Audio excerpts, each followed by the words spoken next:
Presidente, se mencionaba en algunos medios y en las redes sociales sobre los privilegios que tenían los médicos cubanos que llegaron a México, así como en qué condiciones que iban a cobrar mucho más que los residentes o los médicos mexicanos.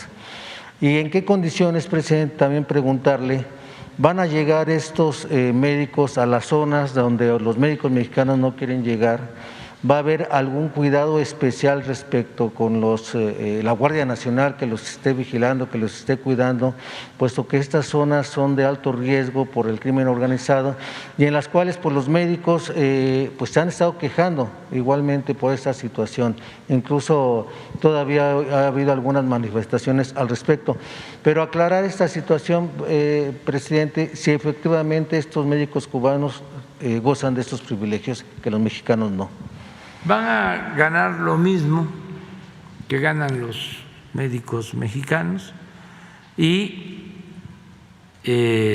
van a tener la protección que tienen los mexicanos, que tenemos los mexicanos. A todos tenemos que protegerlos, sean mexicanos o sean extranjeros. Y sí es de mucha ayuda porque necesitamos los médicos, los generales y los especialistas. Ya casi estamos al 100 en Nayarit, que es el primer estado. No tienes la lámina de Nayarit, nada más. Pero aún ahí, en Nayarit, en caso de especialistas estamos en el 79%, 78%, médicos generales y ya 100%, en medicamentos 94%, en toda la estructura. Y vamos a seguir con Tlaxcala y Colima. Hospitales 12, esto quiere decir que están equipados, tienen quirófanos, porque habían casos, fui a Rosa Morada y funcionaba un quirófano, y hay 2 funcionando. Hay problemas hasta de aires acondicionados en los hospitales, en quirófanos.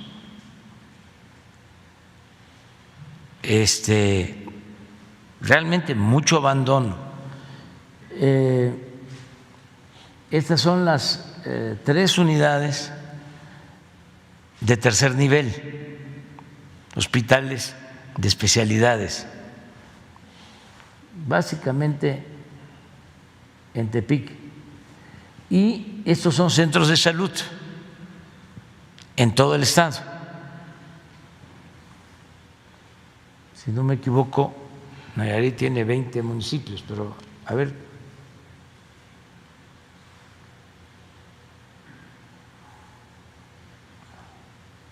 son los centros de salud de los pueblos, de las comunidades.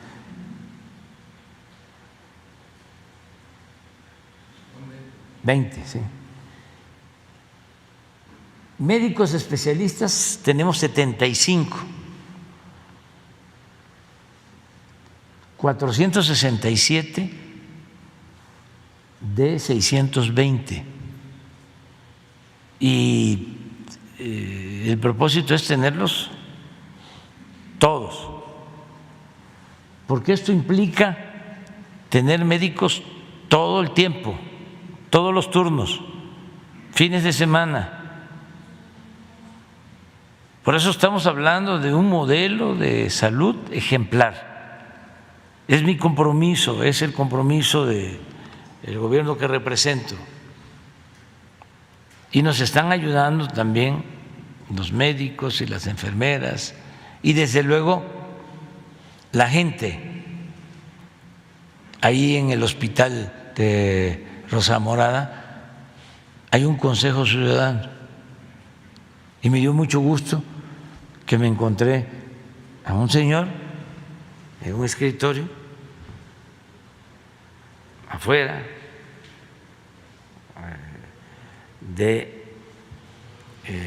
no del hospital, sino en la sala, ahí su escritorio, y tiene una figura que se llama como supervisor ciudadano,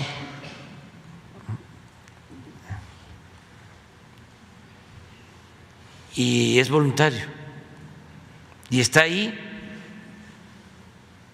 para vigilar de que atiendan bien a los pacientes. Para eso está, es un supervisor de los ciudadanos. Y así queremos en todos los hospitales. Por eso hablo de la participación de la gente.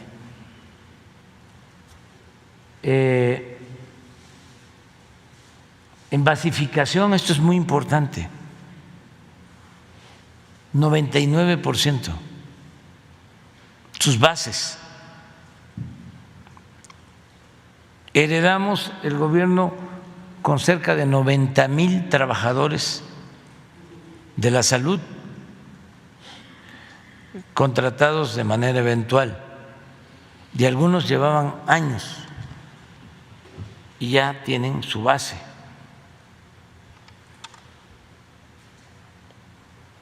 Capacitados 100% en segundo nivel de atención y 75% en el primer nivel.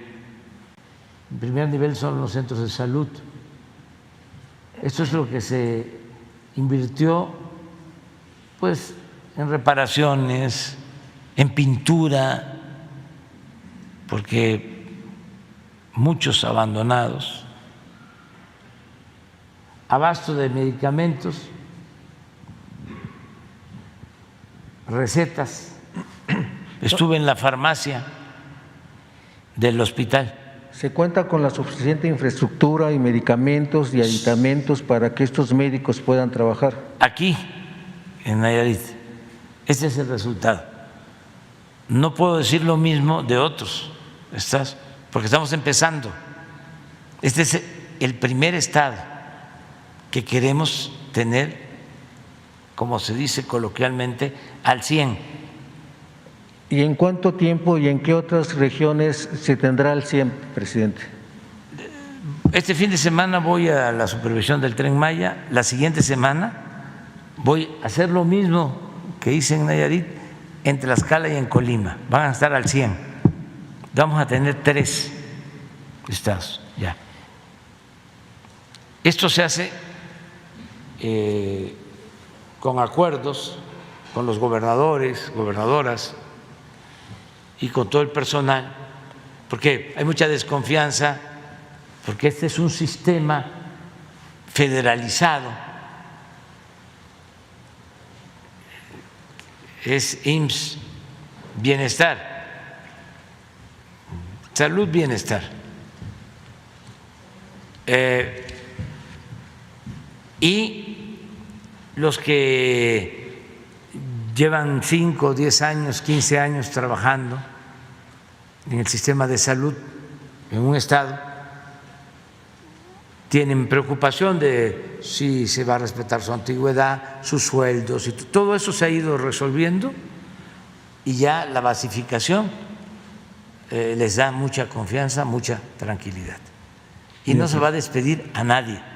Okay. Tuvimos problemas en Nayarit ahora con 70 trabajadores, pero no de este programa, sino de otro programa, y piden ellos que sean también contratados, y se les va a contratar. Lo único que les planteamos es de que se va a revisar qué es lo que ellos hacen. Su mayoría no son médicos ni son enfermeras, son trabajadores administrativos, merecen ser atendidos, pero había también la mala práctica de que se tenía personal que cobraba sin trabajar. Aviadores. Aviadores. Entonces estamos limpiando eso. Y luego los comisionados que tenían los sindicatos, que también cobraban y cobraban muchísimo y no trabajaban. Y sí, de acuerdo al contrato, hay un número determinado de trabajadores que sí lleva a cabo una labor sindical, tiene que tener una comisión. Bien. Pero habían más comisionados de los que establece la ley. Ese es el abasto. Ya se tiene el mecanismo de control de insumos, 1.942 equipos habilitados, 100 piezas de mobiliario, 300 equipos médicos en 98 centros de salud, 15 hospitales, y así estado por estado. Es también voluntario. A mí me dio mucho gusto que empezáramos en Nayarit porque el gobernador es médico y siempre hay la tentación, hasta por deformación profesional, de que si soy médico, ¿cómo voy yo a permitir la federalización de la salud? Yo tengo que manejar la salud, si soy médico, pero además el doctor Navarro fue director de salud, delegado de salud, es un especialista en la materia, pues fue el primero que aceptó la propuesta de decir yo entrego, porque lo que hicieron antes fue descentralizar y esa descentralización no funcionó o no funcionó bien. La federación lo que hacía era mandar los fondos para el llamado seguro popular, que ni era seguro ni era popular. Y esos fondos no se manejaban bien, no generalizo, pero había mucha corrupción y se usaban para otros fines. Y por eso surgieron toda una camada de políticos que se dedicaban a vender medicina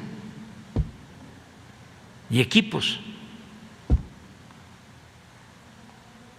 Y nos costó muchísimo todavía enfrentar ese grupo muy poderoso, porque incluso habían logrado que no se permitiera la importación de medicamentos. Se tenían que comprar los medicamentos en México y ni siquiera se compraban a los laboratorios, sino a estas empresas distribuidoras manejadas por políticos. Peor aún, estaba y sigue estando, y ahí vamos, el ISSSTE, porque ahí subrogaron todos los servicios y detrás de las contrataciones de esos servicios están exfuncionarios públicos que estuvieron en el ISSSTE. Pero bueno, a tu pregunta, con algunos médicos cubanos, que les agradecemos mucho, vamos a terminar de cubrir en todos los estados. De todas formas, no nos va a alcanzar. Estamos viendo en otros países, porque es muy grave lo que sucedió. Rechazaron tanto a los jóvenes que querían estudiar medicina, hubo tanta exclusión irresponsable que tenemos déficit de médicos en México. No tenemos los médicos que necesitamos. Y no se trata aquí de que me contesten, o sea, así, de que estoy más pequeño que Francisco y Madero. Los invito al análisis, a la reflexión, que vean si lo que estoy diciendo es cierto o no, que me desmientan con pruebas, que me digan si tenemos pediatras para que tengamos pediatras en todos los hospitales públicos.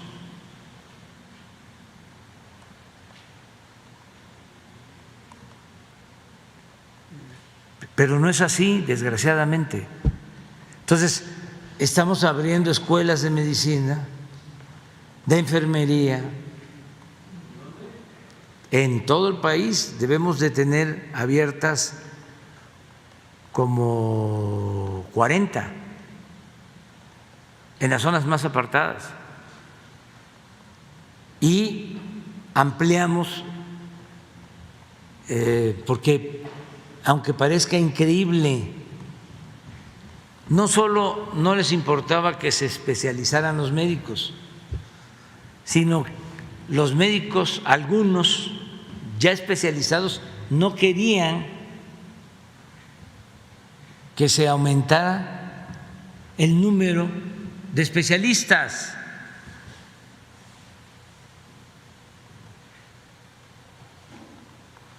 Entonces, había posibilidad y también que se informen para que me contesten. Tenían oportunidad 10,000, ahora hay 20,000 espacios, el doble. Y tenemos un programa de becas para especializarse en el extranjero, porque aún con todo lo que estamos haciendo, como es mucho el déficit, cuando termine nuestro gobierno no vamos a tener el 100%, se va a necesitar más tiempo. Todo eso fue el daño que causó la política neoliberal, entre otras cosas. Y eso es lo que tenemos que debatir. A ver, ¿cómo lo justifican? ¿Cómo lo explican?